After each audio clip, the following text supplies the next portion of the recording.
Hi everyone, hoping that you all are doing well. This is Dr. Tracy McCarthy. We are going to be addressing the topic of self-idolatry and the God complex. And this is with specific reference to those who identify as the descendants of Shem. Now, historically, we have read that there is some sort of correlation between Shem ancestry and this dynamic of self-idolatry.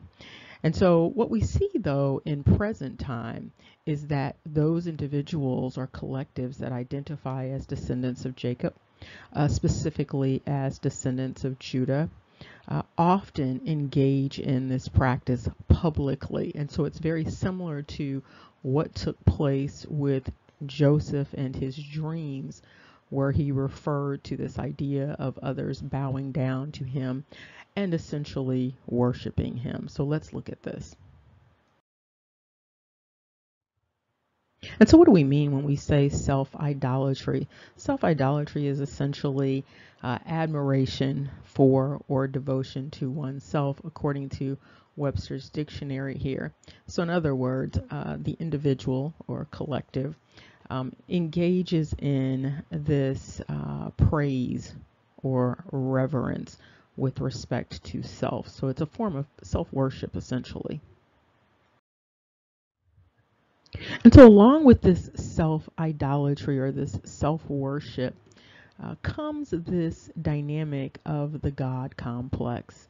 And when you're talking about the God complex, you're basically talking about individuals exhibiting a sense of exaggerated self-worth or exaggerated self-importance. And also you hear these themes of grandiosity. Now, some people may be communicating this without understanding that that is what they are communicating, but that is what is going on. And you also have individuals articulating these sort of Vicar visions. And so they see themselves standing vicariously in the shoes of the Creator. And so there's a presentation of self in that way and a demand that others see them in that way.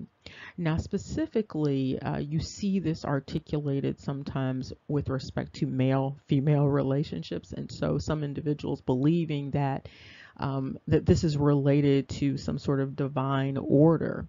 And so there's the belief that it's Creator God, and then under Creator God is male or the masculine principle, and then under that female, the feminine principle, and then the children.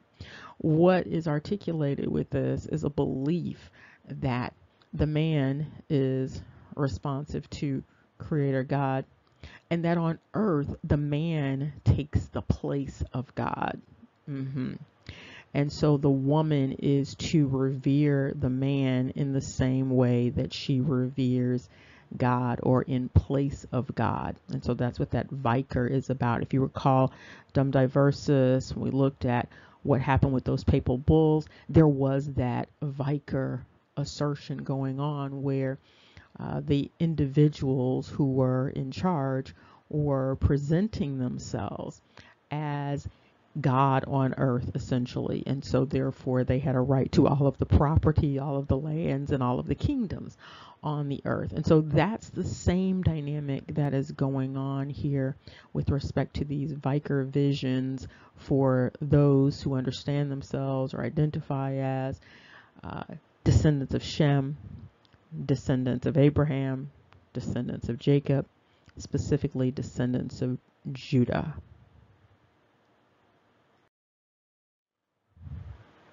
And you also hear articulated a number of cognitions that are going on. So you hear these obsessions with oppression. You hear these domination delusions, and then that worship, adoration, lust.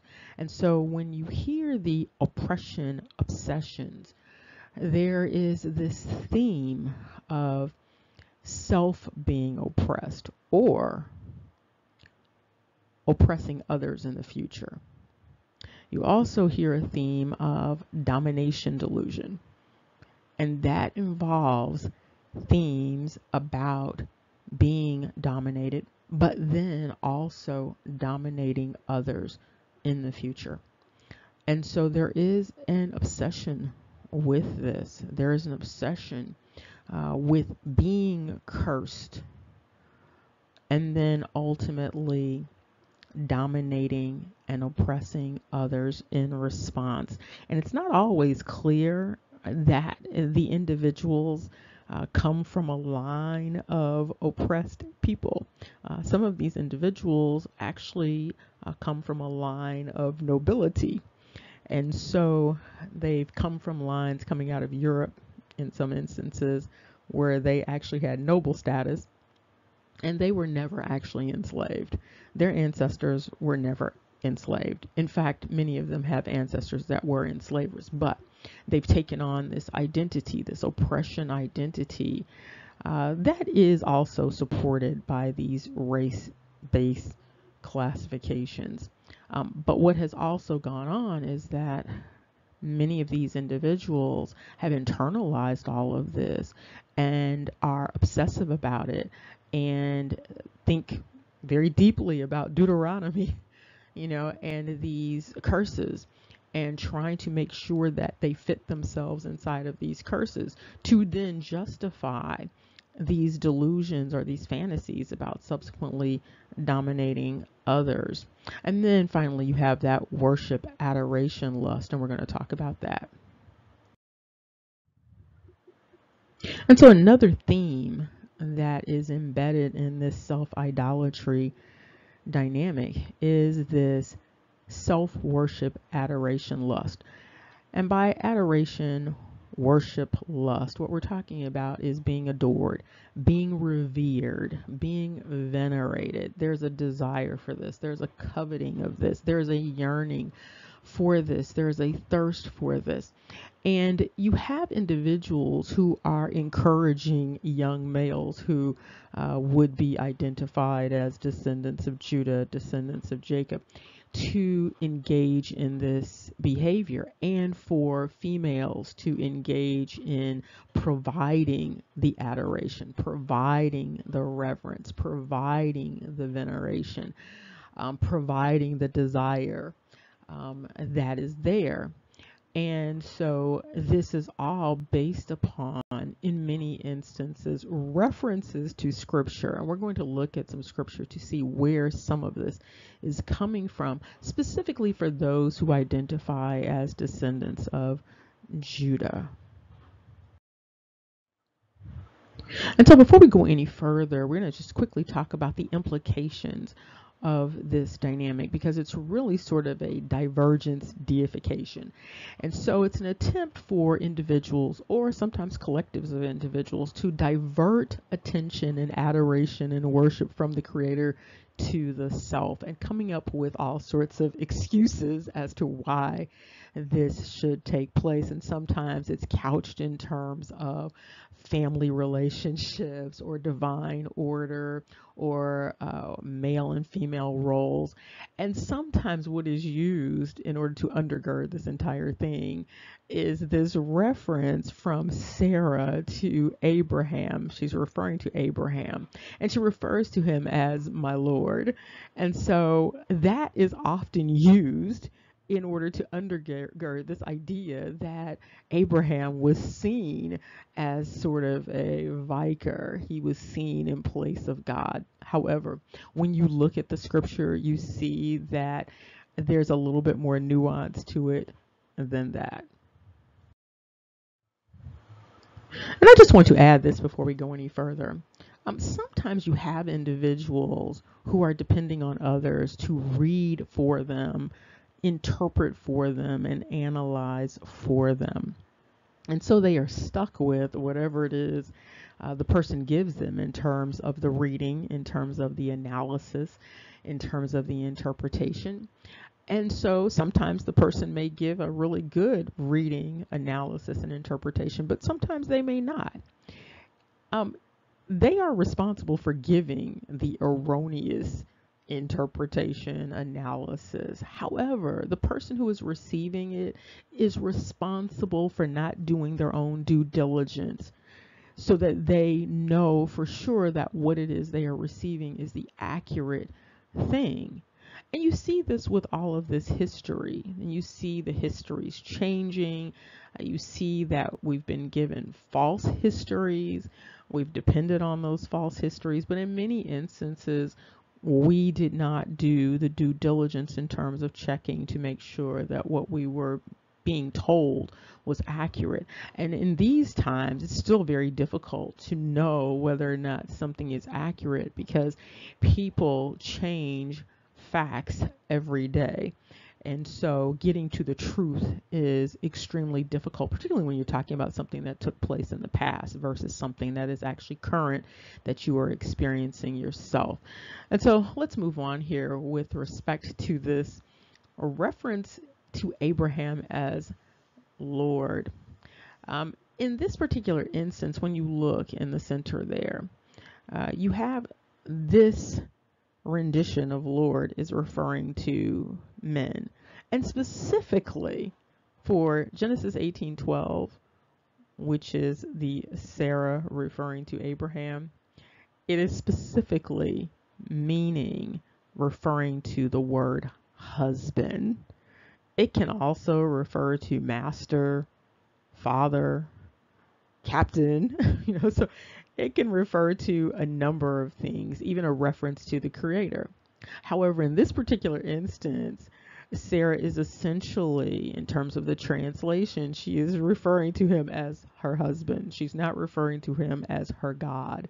And so individuals, though, who want to be worshiped in place of God, those who are engaged in self-idolatry, they may not even double check because they want to be referred to as Lord and they want to be referenced as that which is in place of God.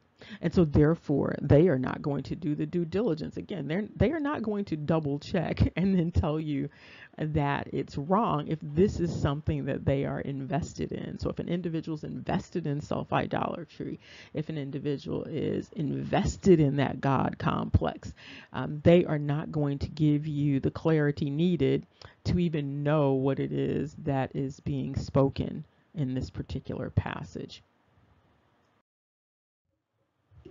And you may recall that Lord and Lady, that those are titles of nobility.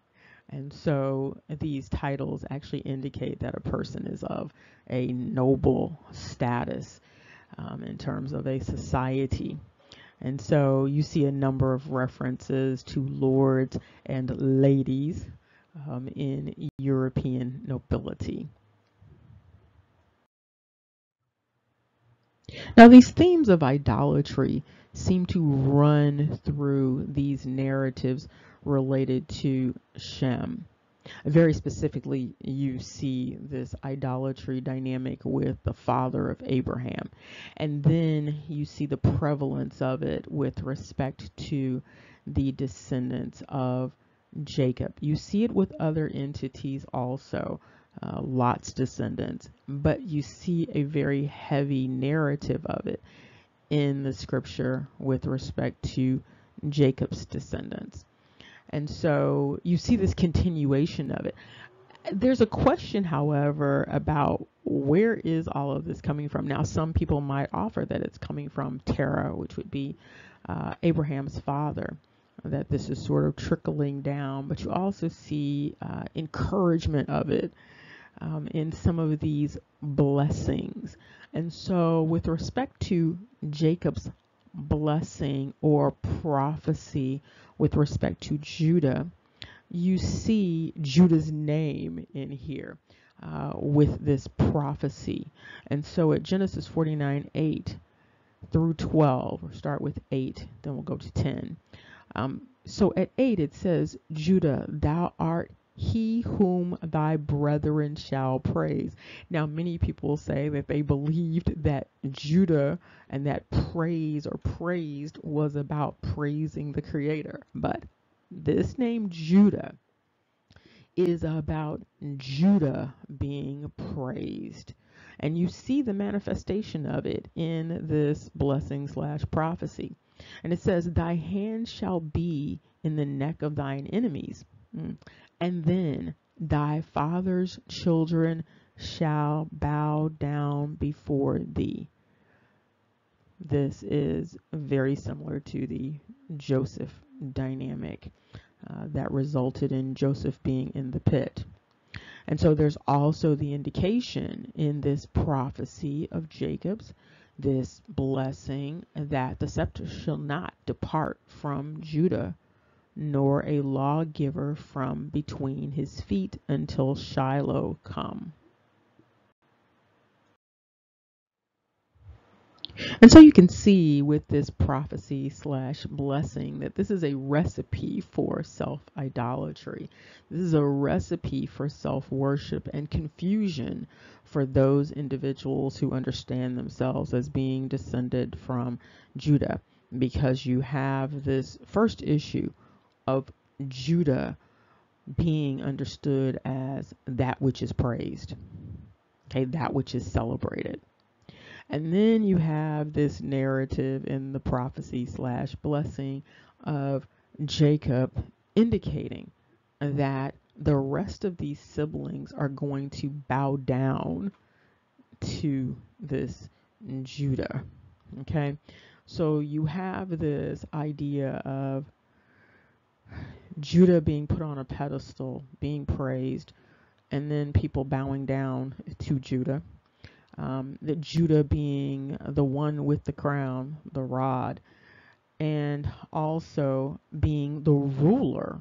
This person is understood as the lawgiver. So there's a lawgiver that's always going to be associated with Judah. And so this sort of sets the stage for those who are not prudent, believing themselves more than they actually are, and positioning themselves to be praised not only in their own eyes, but in the eyes of others, and becoming drunk off of this praise. And so it's definitely something to give a great deal of consideration to, because even though many may not be aware of it, this is the way that this is often coming across. And so it's definitely something to be mindful of, to meditate on, and give some reflection to, if you are so inclined. And as we wrap this up, we're just going to look at this cautionary psalm from David. It is Psalm 146. Just going to start at 3. Put not your trust in princes, nor in the Son of Man, in whom there is no help. His breath goeth forth, he returneth to his earth. In that very day his thoughts perish. And so what David is essentially saying is that you cannot put your trust or your faith or your worship or your hope in that which is understood as royalty, nobility, or any other man or human being. And this, again, is a cautionary warning here, particularly for those, as we were talking about, those who are identifying as descended from Shem, descended from Jacob, descended from Judah. This applies to that collective of people, even though they are in possession of this name that means praised, that means celebrated. These individuals are not supposed to be putting themselves in a vicar position in the place of the Creator, but that is exactly what is often being asserted, even if it is done so innocently, if you will, even if it is done so based upon a belief in preserving family structure. It is what it is. It is self-idolatry, and it is self-worship, and it is tied to what is known as the God complex. Remember, knowledge is power. Take care. See you soon.